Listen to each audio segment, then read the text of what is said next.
December 2025 na. Magkano na nga ba ngayon ang mga Suzuki motorcycle? Yan ang ating aalamin ngayon. Tara!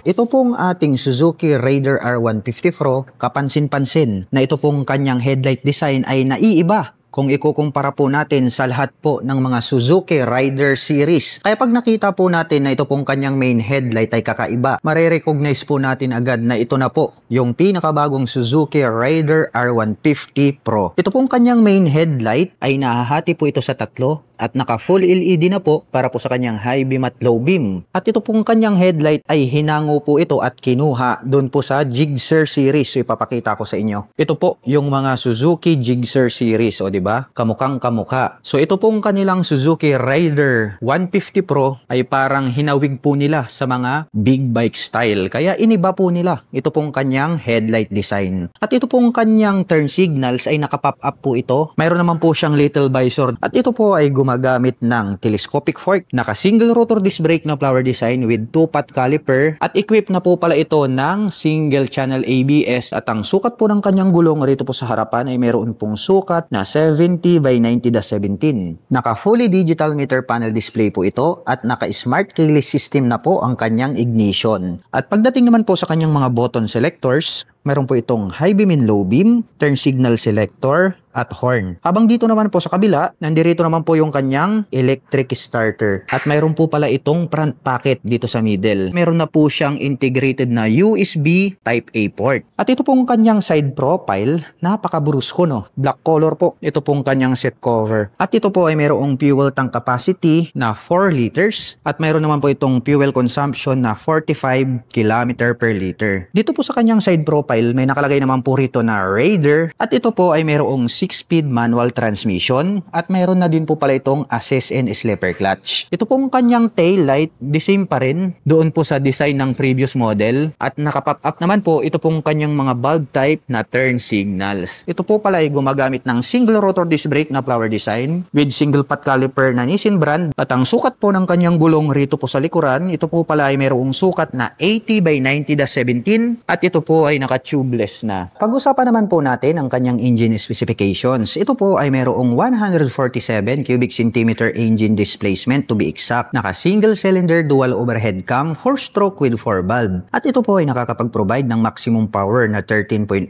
kW at 10,000 RPM. Habang nakakapagbigay naman po ito ng maximum torque na 13.8 Nm at 8,500 RPM. At ang presyo po ng pinakabagong Suzuki Raider R150 Pro ay nagkakahalaga po ito ng 146,400 pesos. At kung gusto mo pong kumuha ng hulugan ay kailangan mo pong mag-down payment ng 10,000 pesos. At meron po itong monthly installment na 7,424 pesos sa loob ng 3 taon. Suzuki Raider R150 Blade Edition. Napakaangas po nito pong kanyang headlight design. The same pa rin po ito dun sa previous version na talagang nagugustuhan nila at nalulupitan sila rito po sa headlight design nito pong ating Raider 150. Ito pong kanyang main headlight ay nahahati po ito sa dalawa at naka full LED na po ito pong kanyang high beam at low beam. At mayroon po siyang daytime running light na M-shape design dito po sa bandang itaas. At yun pong kanyang turn signals ay wala na po ngayon dito po sa kanyang headlight assembly. Nakaseparate na po siya at nandirito po siya sa bandang ibaba. At ito po ay gumagamit ng traditional telescopic fork para naman po rito sa kanyang front suspension. Equipped with single rotor disc brake na flower design with 2-pot caliper na black color. At ang sukat naman po ng kanyang gulong rito po sa harapan ay mayroong sukat na 70 by 90/17. Naka fully digital meter panel display na po ito at ito po ay gumagamit ng mechanical key at pagdating naman po sa kanyang mga button selectors, meron po itong high beam and low beam, turn signal selector at horn. Habang dito naman po sa kabila, nandirito po yung kanyang electric starter. At kapag ating bubuksan ay ipipress lang po natin ito, naka USB Type-A na po siya. Mas maangas ngayon. Ito pong forma or disenyo nitong itong kanyang side profile. Pahaba po ito pong kanyang upuan. Ito po pala ay mayroong fuel tank capacity na 4 liters. At meron naman po itong fuel consumption na 45 km per liter. At ito po ay mayroong 6-speed manual transmission. Equipped na rin po ito ng assist at slipper clutch. Ito pong kanyang taillight, the same pa rin yung design. Doon po sa ating previous model, nilabas na po nila. Ito pong kanyang mga bulb type na turn signals. Ito po ay gumagamit ng single rotor disc brake na flower design with single pot caliper na Nissin brand. At ang sukat po ng kanyang gulong rito po sa likuran ay mayroong sukat na 80 by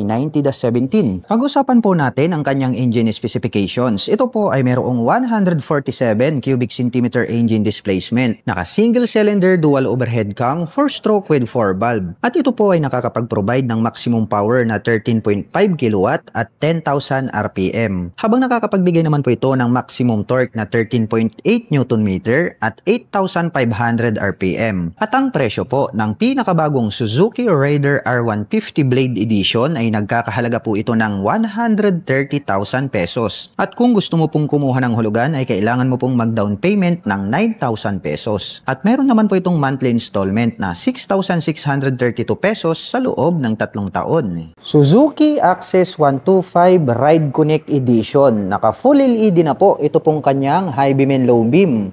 Mayroon pa po siyang daytime running light na U-shape dito po sa gitna. At naka bulb type naman po ito pong kanyang mga turn signals.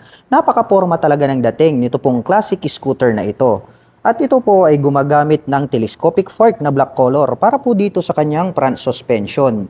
Equipped with single rotor disc brake with single pot caliper. At ito po ay nakaka-cast wheel. At ang sukat po ng kanyang gulong rito sa harapan ay mayroong sukat na 90 by 90-12. At ito po ay naka-tubeless na. Naka-fully digital meter panel display. At pagdating naman po sa kanyang mga button selectors, meron po itong passing light, high beam and low beam, turn signal selectors at horn.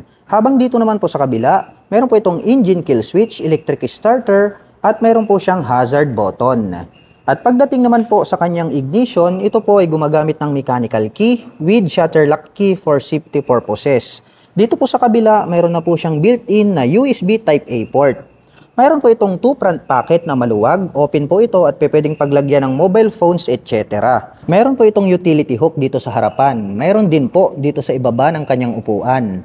Malawak din po ito pong kanyang footboard. Anti-slip po ito kaya hindi ka rito dudulas.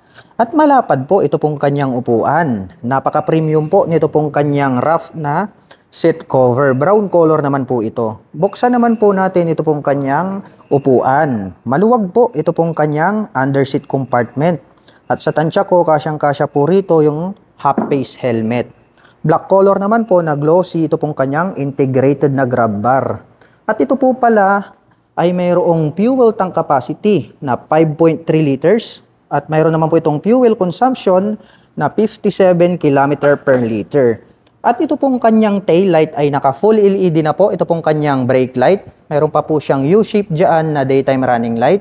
Habang naka bulb type naman po, ito pong kanyang mga turn signals. Gray color naman po, ito pong kanyang CVT cover. At black color naman po, ito pong kanyang airbox cover. At ang kagandahan niyan, mayroon pa po itong kick starter. Dito po sa kanyang side profile, may nakalagay naman po rito na Access na 3D emblem. At ito po ay gumagamit ng single shock absorber para po rito sa kanyang rear suspension.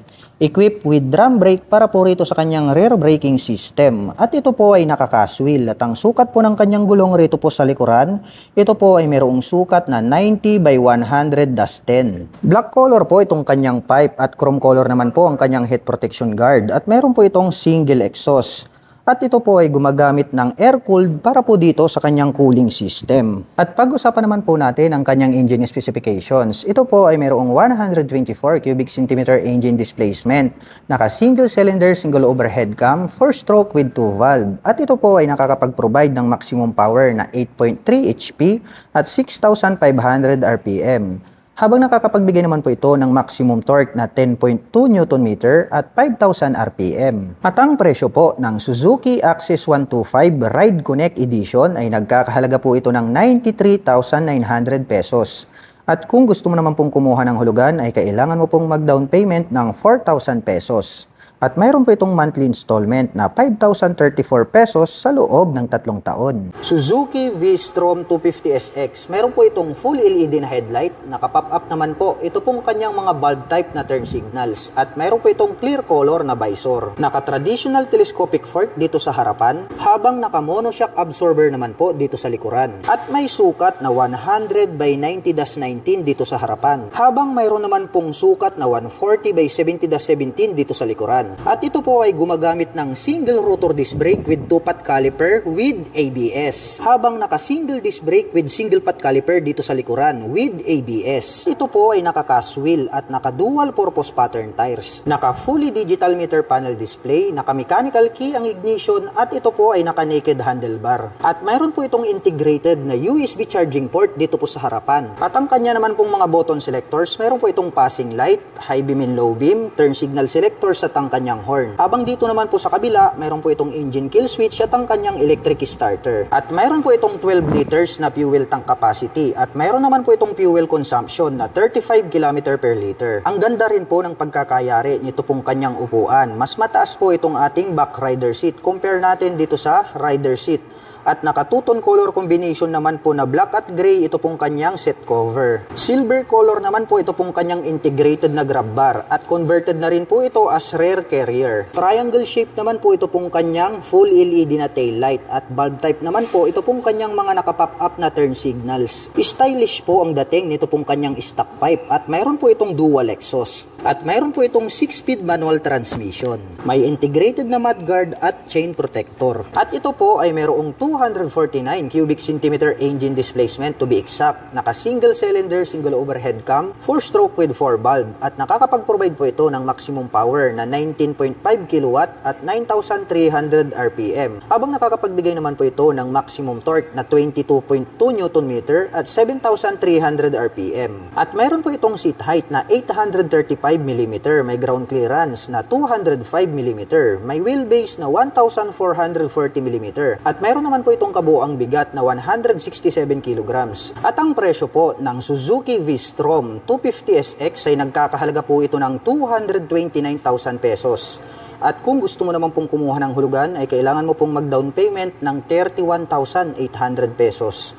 At mayroon naman po itong 10,641 pesos sa loob po yan ng 3 taon. Suzuki Access 125 standard version. Naka full LED na po ito pong kanyang high beam and low beam. Habang naka bulb type naman po ito pong kanyang mga turn signals. At ito po ay gumagamit ng telescopic fork na black color, equipped with single rotor disc brake with single pot caliper. At ito po ay naka-cast wheel. At ang sukat po ng kanyang gulong rito sa harapan ay mayroong sukat na 90 by 90-12. Combination po ng analog at digital ang kanyang meter panel display. At pagdating naman po sa kanyang mga button selectors, mayroon po itong passing light, high beam and low beam, turn signal selectors at ang kanyang horn. Habang dito naman po sa kabila, mayroon po itong engine kill switch, electric starter at ang kanyang hazard button. At ito po ay gumagamit ng mechanical key para po dito sa kanyang ignition with shutter lock key for safety purposes. At bukod dyan, mayroon na rin po siyang built-in na USB Type-A port. Pwede na po kayong mag-recharge ng inyong mga dalang mobile phones at gadgets. At bukod dyan, mayroon po itong 2 front pockets. At mayroon din po itong utility hook dito sa harapan. At mayroon din po dito sa ibaba ng kanyang upuan. Malawak po ito pong kanyang footboard. At ito pong kanyang upuan ay napakalapad. Brown color naman po ito pong kanyang seat cover. Buksan naman po natin ito pong kanyang upuan. Malawak po ito pong kanyang underseat storage, at sa tansya ko ay kasyang-kasya po rito ang isang half-face helmet. Mayroon po itong fuel tank capacity na 5.3 liters at mayroon naman po itong fuel consumption na 57 km per liter. Gray color po ito pong kanyang CVT cover at mayroon pa po itong kick starter. Gumagamit po ito ng single shock absorber dito sa likuran, equipped with drum brake para po dito sa kanyang rear braking system. At ito po ay naka-cast wheel at ang sukat po ng kanyang gulong rito sa likuran ay mayroong sukat na 90 by 100-10. Naka-LED na po ito pong kanyang brake light, habang bulb type naman po ito pong kanyang mga turn signals. Black color po ang kanyang pipe at chrome color naman po ang kanyang head protection guard at meron po itong single exhaust. Gumagamit po ito ng air-cooled para po dito sa kanyang cooling system. At pag-usapan naman po natin ang kanyang engine specifications. Ito po ay mayroong 124 cubic centimeter engine displacement displacement. Naka single cylinder, single overhead cam, 4-stroke with 2 valve. At ito po ay nakakapag-provide ng maximum power na 8.3 HP at 6,500 RPM. Habang nakakapagbigay naman po ito ng maximum torque na 10.2 Nm at 5,000 RPM. At ang presyo po ng Suzuki Access Standard Version ay nagkakahalaga po ito ng 84,900 pesos. At kung gusto mo naman pong kumuha ng hulugan ay kailangan mo pong mag-down payment ng 4,000 pesos. At mayroon po itong monthly installment na 4,572 pesos sa loob ng 3 taon. Suzuki Gixxer SF155. Ito pong kanyang main headlight is pointed din po siya. Mayroon po siyang high beam and low beam at ang ginagamit niya pong ilaw is LED na po. Ito pong kanyang mga turn signals ay located dito sa bandang ibaba. Bulb type po yung kanyang ginagamit. Equipped naman po ito ng traditional telescopic fork para sa kanyang front suspension. At ito naman po ay mayroong single rotor disc brake with 2-pot caliper na vibrate. Silipin natin ito pong kanyang fully digital meter panel display. Naka-mechanical key ang ignition. At mayroon naman po itong 12 liters na fuel tank capacity. Malapad din po ito pong kanyang upuan.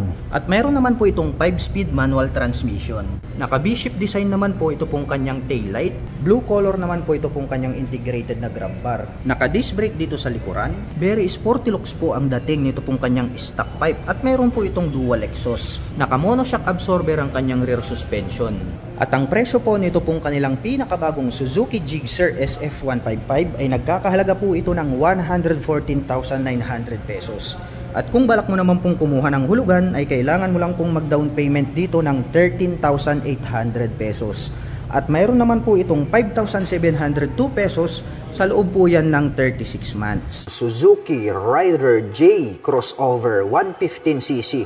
At ito po ay naka-fuel injection na po siya. Kaya asahan po natin na matipid na po ito sa pagkonsumo ng gasolina. Ang cute po pala no, nito pong kanyang headlight design. White po ito pong kanyang headlight cover. At gumagamit po ito ng bulb type para po dito sa kanyang main light hanggang dito po sa kanyang mga nakapop up na mga turn signals.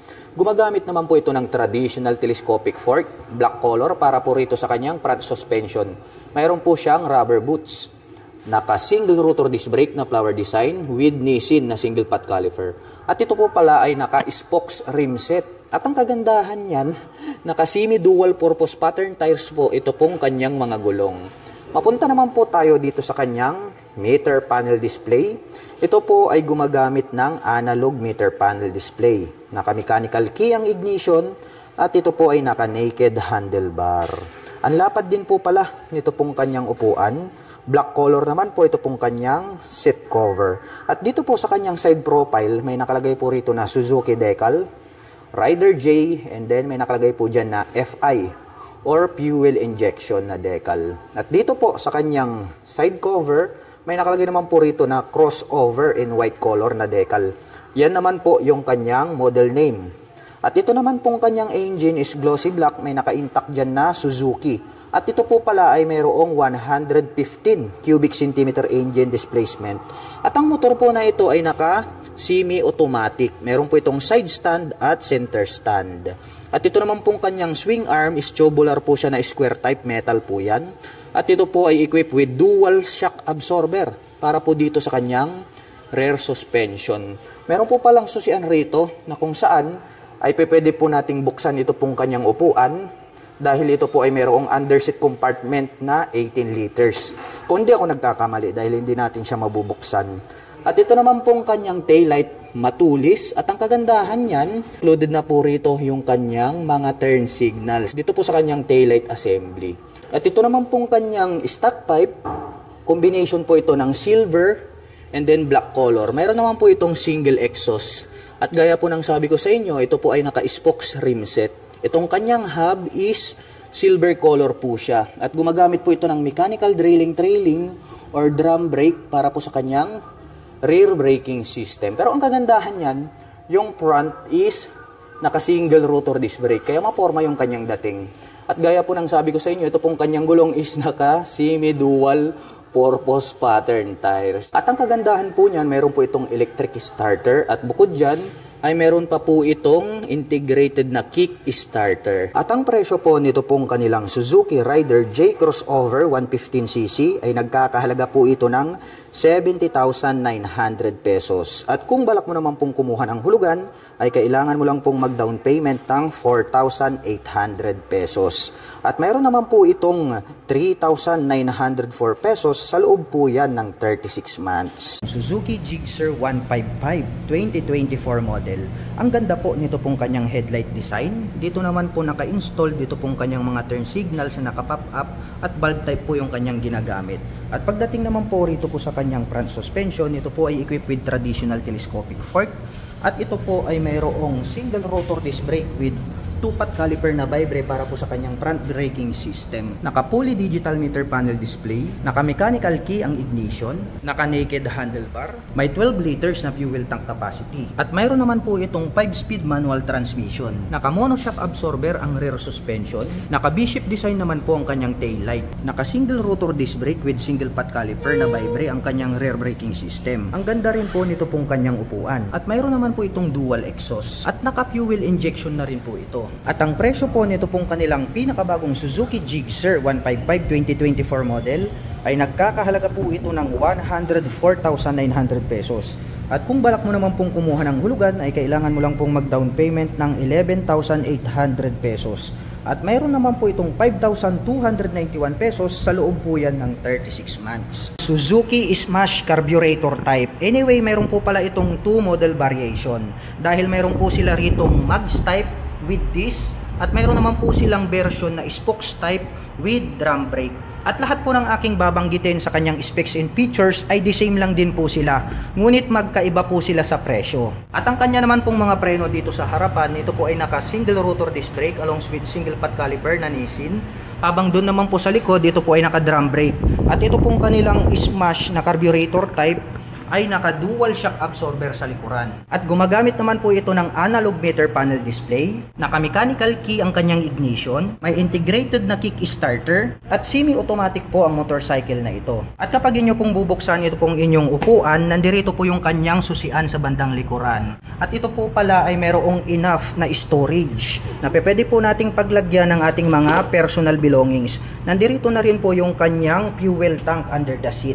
At ang presyo po pala nito pong kanilang Suzuki Smash Carburetor Type na naka-mags ay nagkakahalaga po ito ng 68,400 pesos. At kung balak mo naman pong kumuha ng hulugan ay kailangan mo lang pong mag-down payment ng 4,300 pesos.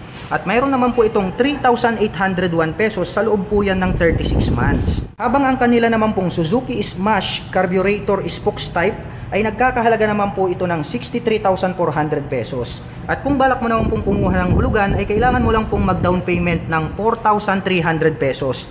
At mayroon naman po itong 3,544 pesos sa loob po yan ng 36 months. Ito naman po yung kanilang newest model na Suzuki Smash FI. Ito po ay naka-fuel injection. At mapapansin po natin, mayroon po itong 2 model variants gaya po nung kanilang carburetor type.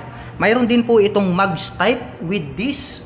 At mayroon din po silang version na spokes with drum brake. Ngayon naman po ay aalamin natin. Lahat po ng aking babanggitin pagdating po sa kanyang features at specs ay pareho lang. Ang pagkakaiba lang po nila ay ito pong kanyang mga braking system dito sa bandang harapan. Mapapansin natin dito po sa kanilang bagong Suzuki Smash FI na medyo mas malapad na po ito pong kanyang headlight dito sa bandang itaas compare po natin dito po sa kanilang carburetor type. At yung kanya pong body and design is magkaiba na rin po sila. Medyo mas aggressive na po yung pagkakadesign nitong kanilang FI version. Kaya dyan po natin makikita kung yung ating mga users ay naka-FI ba or naka-carburetor type. At ito naman po ay naka-drum brake dito sa harapan with spokes. Habang ito naman pong isa ay naka-mags type naman po with this. At pareho naman po silang naka-analog meter panel display. Naka-mechanical key ang kanilang ignition. May integrated na kick starter. Naka-dual shock absorber dito sa likod. Habang naka-drum brake naman po ang kanyang braking system. At napansin ko lang din po magkaiba na rin po yung kanyang taillight design pagdating po rito sa kanilang FI version at yung kanila pong carburetor type. At kung magbubukas din po kayo ng Itong upuan, nandirito po sa likuran, ito pong kanyang susian. The same lang din po sila doon po sa kanilang previous model na carburetor type. Buksan po natin. Maluwag na din po itong kanyang underseat compartment. At nandirito na rin po itong kanyang fuel tank. Kailangan po nating magbukas ng ating upuan every time na tayo po ay magpapagas. At ang presyo po nito pong kanilang Suzuki Smash Spokes FI ay nagkakahalaga po ito ng 67,400 pesos. At kung balak mo naman pong kumuha ng hulugan ay kailangan mo lang pong mag-down payment ng 4,800 pesos. At pagdating naman po sa kanyang monthly installment, ito po ay mayroong 3,724 pesos sa loob po yan ng 3 taon. Habang ito naman pong kanilang Suzuki Smash FI Max version ay nagkakahalaga naman po ito ng 72,400 pesos. At kung balak mo naman pong kumuha ng hulugan ay kailangan mo lang pong mag-down payment ng 4,800 pesos. At mayroon naman po itong 3,981 pesos sa loob po yan ng 3 taon. Suzuki Abinis 125, mayroon po sila ritong 2 color available. Meron po tayong black and then ito pong white.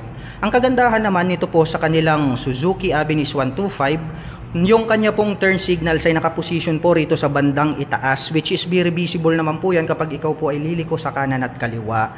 At ang ganda rin, no, very unique din po yung pagkakadesign nitong kanyang headlight, nakaposition dito sa bandang gitna, dito po sa bandang ibaba. Ang kanya naman pong braking system dito sa harapan, ito po ay naka single rotor disc brake along with single pot caliper. Habang dito naman po sa likuran, ito naman po ay naka drum brake. At mayroon naman po itong single shock absorber para po sa kanyang rear suspension. Mayroon din po siyang integrated na kick starter. At ang ganda rin po nitong kanyang Abinis na 3D emblem, black color, which is nag-complement naman po rito sa kanyang white color.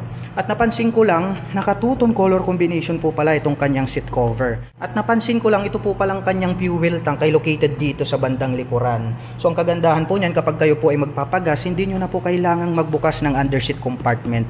Plus point yan para sa akin. Meron naman po itong fully digital meter panel display, naka-mechanical key pagdating sa kanyang ignition, may utility hook sa gitna, mayroon po siyang left side bucket, at dito po sa right side, mayroon na din po itong integrated na USB charging port. So pwede na rin po kayong mag-recharge ng inyong mga gadgets or mobile phones. At ang presyo po ng kanilang Suzuki Abinis 125 ay nagkakahalaga po ito ng 80,400 pesos. At kung balak mo naman pong kumuha ng hulugan ay kailangan mo lang pong mag-down payment ng 5,300 pesos. At mayroon naman po itong 4,366 pesos sa loob po yan ng 3 taon. Pagdating sa mga underbone, number 1, kilalang kilala po itong kanilang Suzuki Rider 150 dahil ito nga po yung kanilang binansagang underbone king. At ito pong kanilang Suzuki Rider 150 Fi ay mayroon po silang 3 color variation na mayroon dito sa kanilang shop. Meron po tayo nitong maroon, meron po tayo nitong blue color at ito pong white color. At ang kanya naman pong braking system dito po sa harapan ay naka single rotor disc brake, at pointed naman po yung pagkakadesign nito pong kanyang tail light, at mayroon po siya ritong circle shape para po sa kanyang brake light. At ang kanya naman pong braking system dito sa likuran ay naka disc brake din po ito, kaya napaka-forma ng kanyang dating. Ito po palang kulay ng kanyang cast wheel is orange color po siya. Nakaterno naman po ito dito po sa kanyang decal. At mayroon naman po itong fully digital meter panel display, naka mechanical key pagdating sa kanyang ignition, at ito pong kanilang 2024 version ay nagkaroon na po siya ng additional na storage dito po sa bandang gitna. Kaya inyong makikita may susian rito, pwede nyong buksan at pwede po kayo ritong maglagay ng mga small papers or belongings. So mayroon na din po siyang compartment dyan sa bandang harapan. At ang presyo po nitong kanilang Suzuki 150 Fi ay nagkakahalaga po ito ng 121,900 pesos.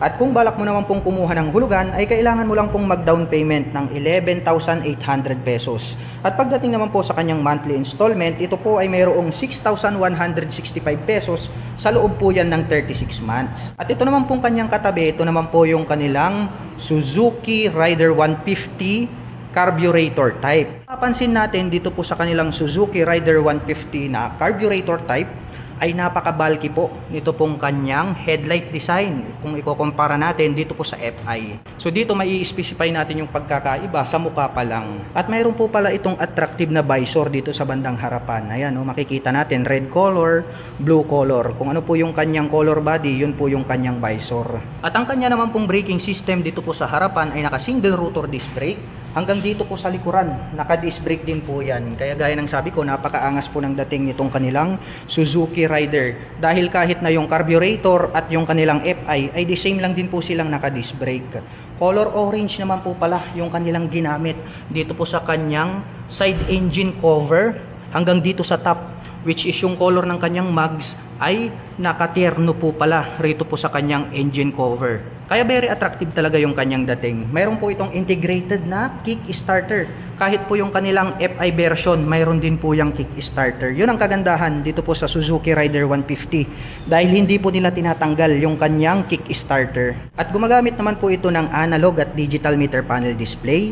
Naka-mechanical key ang kanyang ignition. At napansin ko lang po magkaiba po pala ang design nitong kanyang tail light. Compare po natin doon po sa FI version. Very pointed po yung pagkaka-design nito pong kanyang tail light. Included na po rito yung kanyang turn signals. At ito pong kanilang Suzuki Rider 150 FI carburetor type ay meron pong 4 colors available dito po sa kanilang shop ngayon. At ang presyo po pala nito pong kanilang Suzuki Rider 150 na carburetor type ay nagkakahalaga po ito ng 108,900 pesos. At kung balak mo naman pong kumuha ng hulugan ay kailangan mo lang pong mag-down payment ng 9,300 pesos. At pagdating naman po sa kanyang monthly installment, ito po ay mayroong 5,625 pesos sa loob po yan ng 36 months. Suzuki SkyDrive Sport. Well, napakaganda rin ng kanyang dating, no? Slim type lang po siya, unlike po rito sa ating Suzuki Avinis na malapad po yung kanyang pagkakadesenyo. Ito po kasing kanilang Suzuki SkyDrive Sport ay nakadesign po ito para dun sa mga Asian heights dahil mababa lang po yung kanyang ground clearance at seat height. Kung ating titignan, maganda rin po yung pagkakadesign nito pong kanyang headlight at yung kanya po palang mga turn signals ay included na po rito sa kanyang headlight assembly. At ang kanya naman pong braking system dito sa harapan, ito po ay equipped with single rotor disc brake along with single pot caliper, habang naka-mechanical trailing or drum brake naman po rito sa likuran. Naka-single shock absorber at mayroon na po itong integrated na kick starter. Gumagamit naman po ito ng analog meter panel display. Naka-mechanical key system ang kanyang ignition at ang kagandahan niyan, mayroon din po siyang left and right na mga pocket. Pwede nating paglagyan ng ating mga personal belongings. At ang presyo po pala ng kanilang Suzuki SkyDrive Sport ay nagkakahalaga po ito ng 72,900 pesos. At kung balak mo naman pong kumuha ng hulugan ay kailangan mo lang pong mag-down payment ng 4,800 pesos. At pagdating naman po sa kanyang monthly installment, ito po ay mayroong 4,006 pesos sa loob po yan ng 3 taon. Suzuki Bergman 125EX para po siyang maxi scooter. Ang kagandahan nito pong kanilang EX version, marirecognize natin agad na ito po yung kanilang special edition dahil ito pong lining niya dito sa bandang harapan is chrome color po siya. Ang ganda rin po nitong kanyang headlight design na crescent moon. Mayroon naman po itong daytime running lights dito sa bandang itaas. At ang kanyang braking system dito po sa harapan, ito po ay equipped with single rotor disc brake along with single pad caliper. At mapunta naman po tayo rito sa bandang itaas. Silipin naman po natin itong kanyang fully digital meter panel display. Meron po itong auto stop start system at naka-mechanical key naman po rito sa kanyang ignition. Meron po siya ritong left side pocket na malalim. Pwede tayong mag-store dito ng mga coins. Dito naman po sa kabila, meron naman po itong right side pocket na kung saan meron na rin po siyang integrated na USB charging port. Pwede po tayong mag-recharge dyan ng ating mga mobile phones. At mayroon po itong malapad na upuan. Naka-two-tone color combination. Ito pong kanyang seat cover pagdating po rito sa kanilang special edition. Napakalapad po nitong kanyang taillight assembly at included na rin po rito yung kanyang turn signals. May nakalagay po rito na Bergman 3D emblem po yan at may decal po rito na Street AX. Naka-drum brake po dito sa likuran at ito po ay equipped with single shock absorber para po sa kanyang rear suspension. At ang kagandahan niyan, mayroon po itong integrated na kick starter. At ito po palang kanilang Suzuki Bergman Street 125EX ay parehas na pong naka 12 inches ito pong kanyang harap na gulong hanggang dito po yan sa likuran. At ang presyo po ng Suzuki Bergman Street 125EX ay nagkakahalaga po ito ng 92,400 pesos. At kung balak mo naman pong kumuha ng hulugan, ay kailangan mo lang pong mag-down payment ng 6,800 pesos. At pagdating naman po sa kanyang monthly installment, ito po ay mayroong 4,906 pesos sa loob po yan ng 36 months. Ito naman po yung kanilang standard version. So yung atin pong unang nakita, ito po yung kanilang special edition. So mapapansin natin, ang pagkakaiba lang naman nung dalawa, ito pong kanyang lining dito sa harapan. Dito po sa standard version is black color po siya na glossy. Dito naman po sa ating special edition is chrome color po siya. More attractive and then more elegant po yung kanilang special edition. Dito naman po sa standard, meron naman po silang 3 color available na mayroon dito. Meron po tayong glossy red, glossy white, at ito pong kanilang maroon. At ang presyo po ng kanilang Suzuki Bergman Street 125 standard version ay nagkakahalaga po ito ng 83,400 pesos. At kung balak mo naman pong kumuha ng hulugan ay kailangan mo lang pong mag-down payment ng 5,800 pesos. At mayroon naman po itong 4,495 pesos sa loob po yan ng 3 taon.